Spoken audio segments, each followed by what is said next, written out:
জাতিসংঘ সাধারণ পরিষদের ৮১তম অধিবেশনের সভাপতি নির্বাচিত হয়েছেন বাংলাদেশের পররাষ্ট্রমন্ত্রী খলিলুর রহমান। আগামী এক বছর বিশ্বের সবচেয়ে বড় বহুপাক্ষিক কূটনৈতিক মঞ্চে নেতৃত্ব দেবেন তিনি। তবে মর্যাদাপূর্ণ এই দায়িত্বের সঙ্গে জড়িয়ে আছে বৈশ্বিক সংকট মোকাবেলার কঠিন পরীক্ষাও।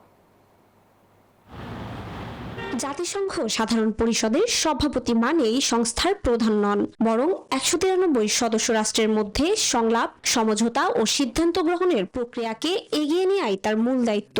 প্রতি বছর সেপ্টেম্বরে শুরু হওয়া সাধারণ পরিষদের অধিবেশনে শান্তি ও নিরাপত্তা, জলবায়ু পরিবর্তন, মানবাধিকার, টেকসই উন্নয়ন, শরণার্থী সংকট সহ বৈশ্বিক নানা ইস্যুতে আলোচনা হয়। এসব আলোচনায় ঐক্যমত তৈরির পাশাপাশি সদস্য রাষ্ট্রগুলোর অবস্থান কাছাকাছি আনার দায়িত্বও থাকবে তার কাঁধে।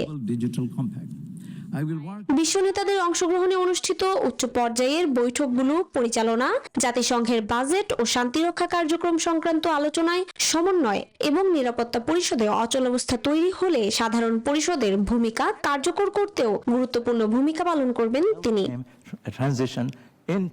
বসুন্ধরা টিস্যু, অশুদ্ধতার বিরুদ্ধে এক বিন্দুও ছাড় নয়।